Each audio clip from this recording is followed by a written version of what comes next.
Session 19, Part 1. It's time to talk about the transition between second density and third density.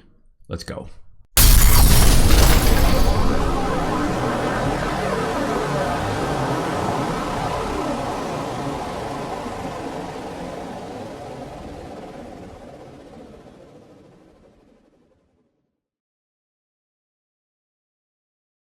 This session starts with Don explaining that he wants to take this new direction for the book, or starting with the information that has to do with the evolution of the mind, body, and spirit. And I think it was very, very smart to start with the transition between second density and third density, because that's like the origin of our spiritual consciousness, if you will. So it's a lot of fun, all the stuff that is explained here. I'm gonna make, some annotations of my own that I think are relevant to interpret here, and some other stuff that it's really cool to know how and why we created this transition for ourselves in between the second and the third density of consciousness. So again, one thing that it's important to remember, if I forget to mention it, is that the transition between second density and third density is very important, because from second density we don't have an individual consciousness, self-awareness, and that's the first time we get basically invested in spirit. So we have our own spirit and our own individuality. So that's why this is so crucial, and that's why I think that Don actually took a very good direction to start this line of questioning, because between first density and second density, it just seems to be a natural transition without too much involvement in terms of consciousness itself, but just the regularizing patterns of the spiraling energies that create second density from first density, which is minerals and water and fire and air, of course. So all right, so let's start first. There's a long part of the first question that I'm gonna obviate, and we're gonna start right away with what Don actually asked in the first question, which is: what I would like to know first is, do all entities make a transition from second to third density, or are there some other entities who have never gone through this transition? Ra explains: your question presumes the space-time continuum understandings of the intelligent energy which animates your illusion. Within the context of this illusion, we may say that there are some which do not transfer from one particular density to another, for the continuum is finite. In the understanding which we have of the universe or creation as one infinite being, its heart beating as live in its own intelligent energy, it merely is one beat of the heart of this intelligence from creation to creation. In this context, each and every entity of consciousness has, is, will experience each and every density. Okay, so this one is a hard one to kind of wrap your head around because of all the wordings that Ra uses here. But the question is, if all entities go from second density to third density, and if they go through this process, and the answer is that within one context, no they don't, because this space-time continuum, which is just the third density illusion that we live in, it's kind of finite. It's finite in the terms, think about it as bubbles. Every density of consciousness is like a bubble, and within each bubble there is a containment, if you will. Second density is another bubble, third density, and so on. Within those densities there are entities, and those entities either go from transition from one density to the other, or they're contained there. A great example for us in third density is the astral planes and the angelic realms. Those are planes that exist here in our third density bubble that do not transition into others, even though there are angelic realms all through the octave, it seems. So it's just a way to understand this part of the question, or the answer that Ra gives, saying that no, within that context, your space-time continuum is kind of contained, so it doesn't happen. Another example of that would be the thought forms that we create. They do not abandon this third density that we're in. It's all part of our creation here. And remember, there are an infinite amount of planes and dimensions within each density. We're living in an infinite creation anyways. But within the context, which is the other part that Ra explains, everything is basically it, because there is only one creator. So everything that exists here has, is, or will be experienced by the creator, and it's kind of like a mind twist for us to understand it. But all we need to know, for me at least, the way I understand it, is that if everything is the creator, then everything has all that the creator has. It's just that for the purposes of us experiencing these illusions, then we don't need to go from density to density, or at least all of them. So that's how I see it. That's how it makes sense to me. Hope it does to you. Let's move to the next question. Don asks, let's take the point at which an individualized entity of second density is ready for transition to third. Is this second density being what we would call animal? Ra says, there are three types of second density entities which become, shall we say, inspirited. The first is the animal. This is the most predominant. The second is the vegetable, most especially that which you call sound vibration complex tree. These entities are capable of giving and receiving enough love to become individualized. The third category is mineral. Let me make a big pause here, because now we're getting into what are its second density. If you haven't already from past sessions, learn second density is basically all animals, all the vegetable kingdom, or the trees and everything that conforms, just basically nature itself that excludes animal. And minerals is another one that they mention, which makes sense too, in the way that if you think about an animal or a tree, they are crystallized forms of energy that have created a different type of awareness. Now, crystals and quartz are also minerals that have become crystallized over time. And these are more rare in terms of second density, but they are second density, and they seem to also graduate to third density, even though they're not as common. Animals are the most predominant, as Ra says. So those are the three categories. Actually, there's a fourth one, but we'll get to that. Let's go to the rest of the answer that Ra gives. And they say, occasionally a certain location, place, as you may call it, becomes energized to individuality through the love it receives and gives in relationship to a third density entity, which is in relationship to it. This is the least common transition. This is actually pretty cool. You would never think that a location, a geographical location, could actually become third density, being a second density type of entity itself. Never would have occurred to me, but it does make sense when you realize that everything that is matter, intelligent energy, has the potential to become, or simply to arise into self-awareness by the simple act of loving it and acknowledging it as something. So it really catches my attention that they say that to a third density entity as opposed to a population.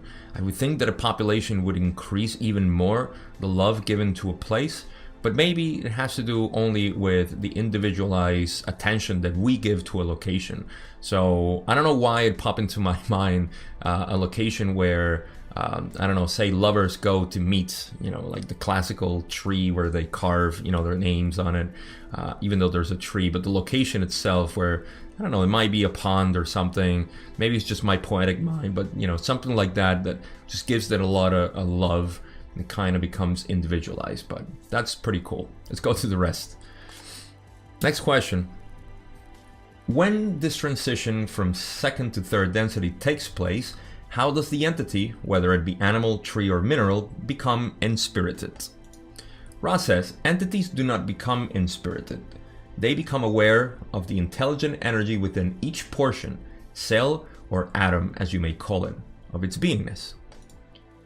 This awareness is that which is awareness of that already given.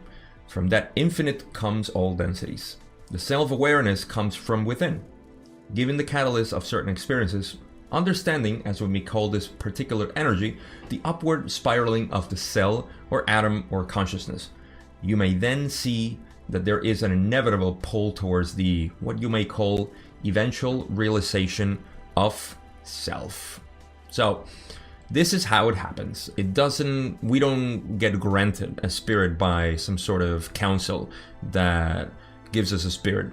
It's just that intelligent energy itself, as it moves through the densities of consciousness, being now in second density, becomes aware of itself. So if you see and you remember the first three distortions of the creation and the central sun and everything else, the first distortion being awareness of itself and free will. This is what happens also in second density. Second density becomes aware of itself, and now it gets inspirited by the love and the energy that receives from external influences, but can also happen with the own realization of self, which is what Ra is explaining here, that the spiraling energies, that it becomes aware of all the spiraling energies within itself from every cell, atom, and everything, and it becomes aware that it's an individualized portion of the creation or the surrounding itself. So this is what happens when it gets inspirited. I think it's funny that in the previous question, Ra says that an entity, as we may call it, becomes inspirited, and now when Don asks if the entity becomes inspirited, then Ra says an entity does not become inspirited. But I think it's just to clarify, the notion that we don't get granted a soul or a spirit or whatever you may want to call it, but it's just the awareness of self. It's almost like the creation, the ocean itself of creation is becoming aware of itself. Even though it comes from unity, it becomes aware of the particles that may form the ocean itself, the hydrogen and oxygen and the silica and everything else. So that's just I would say why Ra calls it a distortion of awareness, as long as we experience what we have to experience. And that's the whole purpose of the creation anyways. So hope this makes sense, but that's how they become aware of itself, every part. And that's why second densities are most likely, obviously, to go through this process, because they already became something, and that something becomes aware of itself. So the reason why is more appropriate, say, for animals, or more predominant for animals to become self-aware, is because they are more susceptible to receive the love and attention of the external world and of their own pack or their own flock or whatever it may be. And they would also, there's another cool part that we're going to talk about, which is really, really cool actually, when it comes to second density beings becoming aware of themselves as individualized portions of the creation. But we'll get to that. So that's all I have for this part. Again, I hope it makes sense, because this is, I would say, the most complicated part of this one video, talking about second density to third density.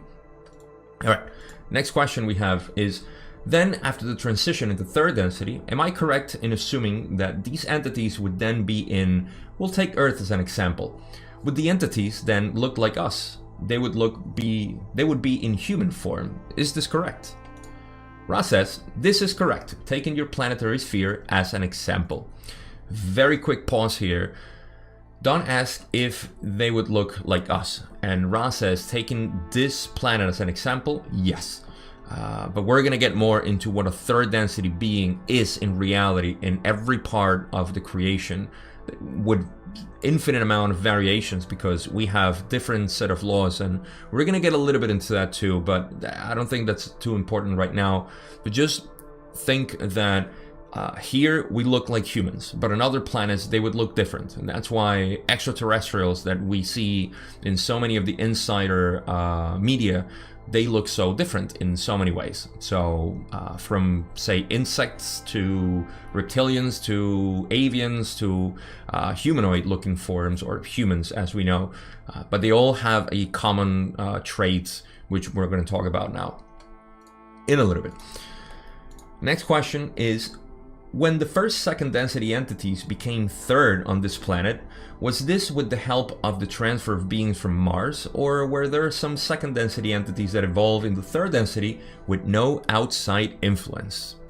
Ra explains, there were some second density entities which made the graduation into third density with no outside stimulus, but only the efficient use of experience. Others of your planetary second density join the third density cycle due to harvesting efforts by the same sort of sending of vibratory aid as those of the Confederation send you now. This communication was, however, telepathic rather than telepathic vocal or telepathic written due to the nature of second density beings. Okay, so this transition happens due to, again, the self-awareness natural by the second density beings and also by some influence that the Confederation says. I want to go back to the first answer of the slide where they say there were some second densities entities which made the graduation of the third density with no outside stimulus, but only the efficient use of experience. So that's the first part. They, by experience, and this may take a long time. Good thing to note here is that second density cycles are millions of years as opposed to 75,000 years for third density. And there's a reason for that. The reason on second density is this. It becomes through experience without outside stimulus. I would think that, and we're going to get into this, the outside stimulus intensifies at the end of the second density cycle and the harvest of second density into third density. So one thing to note there. And the other part is just that others of our planetary sphere, second density transition into third, helped by other influences that, again, we're going to talk about now. Let's move to the next question, where Don says, who sent the aid to the second density beings? Ra says, we call ourselves the Confederation of Planets in the service of the Infinite Creator. This is a simplification in order to ease the difficulty of understanding among your people. We hesitate to use the term sound vibration understanding, but it is closest to our meaning.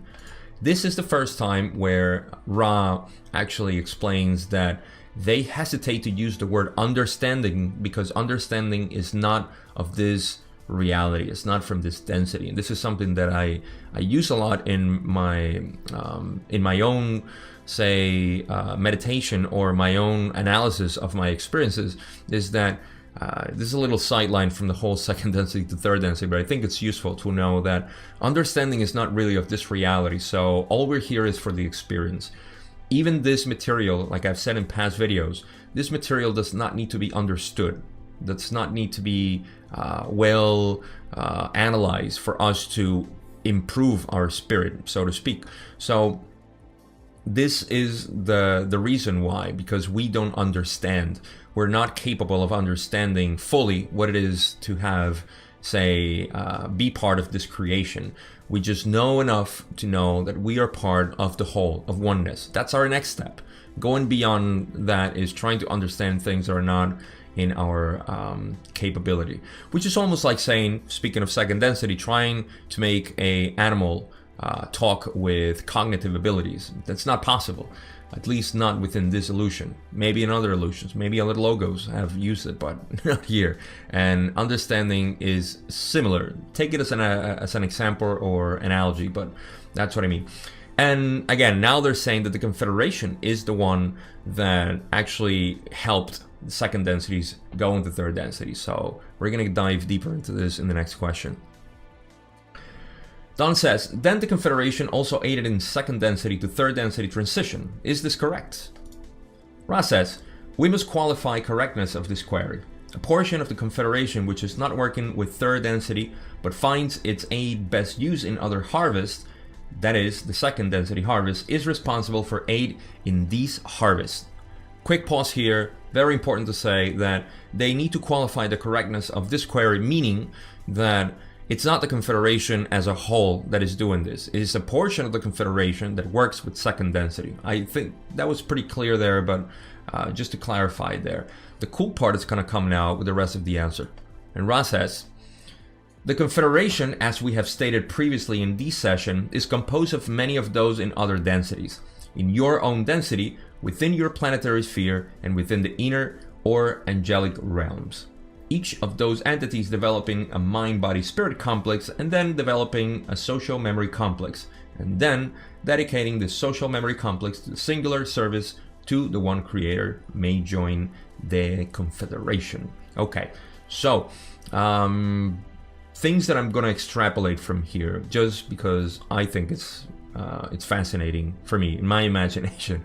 The first thing is that, like I said, a portion of the Confederation which finds themselves more capable of helping second density harvest do so, and not those who are working in third density. So that's said there. I'm going to give something else there. But the other part that they say is that those that acquire a mind-body-spirit complex and then create a social memory complex, which is what we will achieve in fourth density. It's very rare that it's possible here in third density, but it is possible. Certainly not on our planet. We're still not even close to loving and understanding each other. So a social memory complex is very unlikely to happen. Possibly happened before. I believe the Mayans did it, but I'm digressing here. So the cool part that I'm going to extrapolate from here is that, think about these entities, let's call them social memory complexes that work with second density harvest. The way it seems to manifest in my imagination or my head are those that we call guardians of the forest or the jungles or nature in general. We have known that there are gods or goddess of certain animal kingdoms, or part of the animal kingdom, like the insects. I've heard about goddess of the insects or god of the insects, and of the wolves or the bears, and these totems that they talked about. This makes sense now when you think that there are entities helping second density beings become third density, part of their evolution, part of their harvest. And they're very jealous, it seems, because they're not good with third density beings, us, especially those who destroy nature as we are. So these entities, and I'm just thinking about mythology from Norse mythology or Greek mythology, when they talk about these gods being wrathful against humans because of what they're doing, to the forest or the jungle or whatever it may be, to nature in general. So I thought it was pretty cool that this actually exists, that there are entities from higher densities working with second density animals, trees, minerals, etc., and places that are sacred, and that they have this interaction. Likewise, people who have a great interaction with animals, a great love and respect for nature, they may appease these gods, or which it's not really gods, it's just higher density beings who are working there. And you can see where I'm going here, which I thought it was, I don't know, this is the cool part that I thought it was good to share, because it just came to my imagination when I was thinking this. So I don't know, that's just how things manifest in my head. So let's go to the next question. And Don says, well, did this second density to third density transition take place then 75,000 years ago, approximate? Ra says this is correct. Next question is, where did the second density beings get physical vehicles of third density type to incarnate into? Ra explains, there were among those upon the second density plane those forms which, when exposed to third density vibrations, became the third density, as you would call sound vibration, human entities. That is, there was loss of the body hair, as you call it, the clothing of the body to protect it, the changing of the structure of the neck, jaw, and forehead in order to allow the easier vocalization and the larger cranial development, characteristic of third density needs. This was a normal transfiguration. Okay, so the first thing is, this is the natural evolution between second density and third density. Just like it's happening right now with fourth density. Remember, we are at the end of the 75,000 year cycle right now. There are fourth density vibrations into the earth, helping into our transfiguration into fourth density beings. That's topic for another video, I'm sure, but if you have watched the previous videos and the other sessions, you'll get an idea of what I'm talking about here. But just like it happens now for us humans to transfigure into fourth density, it happens to second density to third density. So what's happening is that the energies of the galaxy, as it hits the planet, as it evolves the planet, those vibrations get into, say, the animal complex of whatever structure we may have or form in the planet, and that vibration starts creating the capacities thanks to the blueprint that the sun, in this case our sun, has for the planet.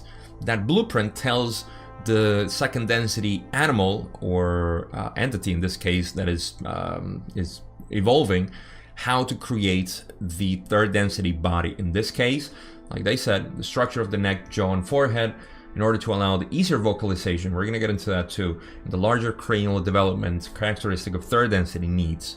This seems to be a pattern that it's followed by many of the stars, at least in our galaxy, handed down by the logos. So that's what's happening here, and this is the transition that we have naturally. But remember, there was a cloning process thanks to our buddies the Martians who had to come here, so that also changed a little bit the form that we have, and it gets deeper into that, but I don't want to go into that part. All right, so the next question that Don has says, over how long a period of time was this transfiguration? It must have been very short. Ra says, the assumption is correct. In our terms, at least, within a generation and 1/2, as you know these things, those who had been harvested of this planet were able to use the newly created physical complex of chemical elements suitable for third density lessons. Well, this is exactly what I was just saying before, only that Ra is saying that it happens within 1.5 generations, as we call these things. Those who had been harvested of this planet were able to use the newly created physical complex. This means that 25%, 75,000 years ago, remember, of the whole population that became third density here, only 25%, and we've talked about these numbers before, 25% graduated from second density to third density. The other 75% comes from 50% the Martians, if I remember correctly, and 25% from other planets that just came here. I believe the people from Deneb, the planet or the star system Deneb, came here too, which is the Mu entities, and we'll talk about that further also in future sessions, but we'll talk about that too in previous session. In any case, what we care right now is the transition between those second density and third density, and those have become, within just 1.5 generations, they just change really quick. So this also makes sense that Ra gave this information in 1981, and I just want to put this here because I just remember this. In 1981, they said that between 100 and 700 years or so, it may be, because we have a very, very crazy, to put it, colloquially, crazy planet right now, and our humanity it's very distorted. So it may take that long for us to transfigure into 4 density, but it all depends on us at this point. The vibrations are here, we're just in resistance of it. So the same thing, second density to third, that's how it happens. I don't believe there's much resistance in second density to become third density, but that's just how it happens. And the physical complex just becomes suitable at that point, and third density can start incarnating at that point in time. So let's go to one of the last questions, and a good one. Don says, can you tell me how this new bodily complex was suited to the third density lessons and what those lessons were? Ra explains, there is one necessity for third density. That necessity is self-awareness or self-consciousness. In order to be capable of such, this chemical complex of body must be capable of the abstract thought. Thus, the fundamental necessity in the combination of rational and intuitive thinking. This was transitory in the second density forms, operating largely upon intuition, which proved through practice to yield results. So, the first and necessary thing is to have self-consciousness or self-awareness. This is the most important part.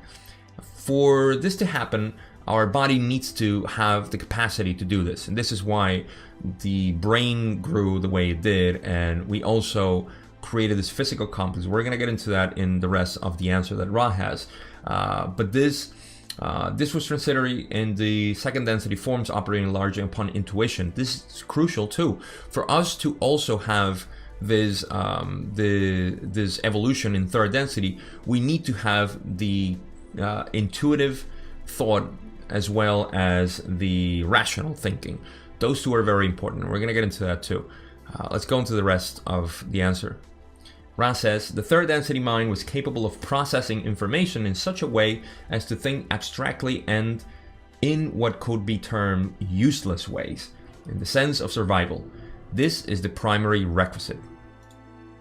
There are other important ingredients: the necessity for a weaker physical vehicle to encourage the use of the mind, the development of the already present awareness of the social complex, these also being necessary, the further development of physical dexterity in the sense of the hand, as you call this portion of your body complex. Okay, so the useless information or the useless thinking that we have now in third density means that it's useless for survival, because in second density, most all of our actions are survival, and very little in other things. So now the body allows for us to have thoughts or emotions that are not useful for survival, but it accelerates the process of wondering and pondering upon our existence and so on. That's the kind of abstract thought that is not useful for living, but it's just useful for us to understand our own reality. The typical question, why are we here? Who are we? Where do we come from? What's our purpose? And so on. Those are abstract thoughts. Questions, third density, that's why you hear, scientists always talking about animals have never been able to ask a question. They're very intelligent, they have cognitive abilities of this and that and blah, blah, blah, but they can never ask a question. Of course, they're not invested with the self-awareness to ask questions of the external or their internal world. That's us. That's only humans. So this is very important because it creates that evolution for us to become aware that we are a separate part of the creation, and that can be very dangerous too. Knowing that we're separate from creation creates, of course, polarities, and the idea that we can be separate from everybody else becomes the service to self and the negative polarity or path, the left-hand path. That's why also it's 75,000 years as opposed to millions of years as other cycles are. It's very dangerous for the planet too, as we can see in these times with our fabulous technology. So the other part is that I wanted to expand on the physical dexterity in the sense of the hand also produces the ability for us to create tools to have. Basically, the body is weaker. The body is weaker than any other animal, or majority of animals out there that can live in the wilderness. That's to encourage also the society groups, the tribal mentality. We help each other. This also empowers and advances us into loving and understanding each other's self as part of the self. We cannot live without each other. So this is empowered by this new body that we have. Every single part that Ra says here in this part as the other important ingredients are very, very important. A weaker physical body is to encourage the mind, the development of the already present awareness of the social complex. It's exactly what I just said about becoming more aware of other selves and also being weak, just being dependent upon each other. This also being necessary, the further development of physical dexterity in the sense of the hand, obviously, our opposable thumb. That's what created us, to have technology and tools and things to improve us as a civilization and society itself. And that's just, how it is. So I hope that makes sense. To me, it just explains everything that I couldn't explain or understand in biology and history and all the classic education that is just disinformation and a way to indoctrinate us into a wrong understanding of our own past. So that's why to me this is so exciting and very passionate about this part of the evolution of us as humans, as souls, as spirits, animals, nature, the galaxy, the universe, the cosmos itself. You can see how much I get pumped for this. But let's go to the next question and the last one, where Don says, this seems to be a carefully planned or engineered stage of development. Can you tell me anything of the origin of this plan for the development? Ra says, we go back to previous information. Consider and remember the discussion of the logos. With the primal distortion of free will, each galaxy developed its own logos. This logos has complete free will in determining the path of intelligent energy which promote the lessons of each of the densities, given the conditions of the planetary spheres and the sun bodies. Okay, so now we're just going back to information, and this is how I end the video today. because this information has been covered before. Don just wanted to know about the plan, that how this was carefully managed and all that stuff. That's all part of the blueprint that was handed down by the galaxy, or the central sun in the galaxy, to every single star, ours being the sun.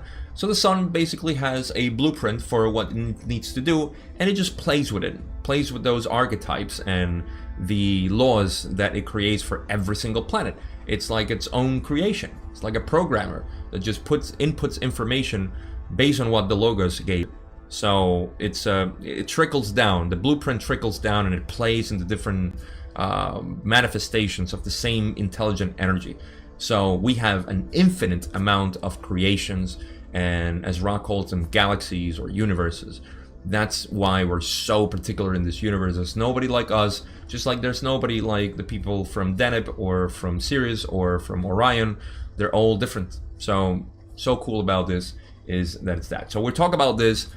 Most importantly, I think it was in session 13 when we talk about the creation itself.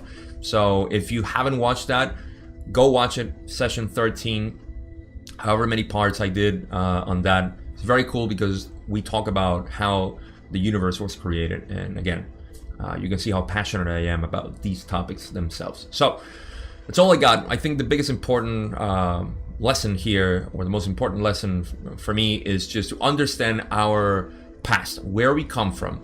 We know that we came from a mishmash of second density beings that evolved naturally from Earth, Martians, and from other planets. And this we're going to cover in other episodes of this series of the Law of One.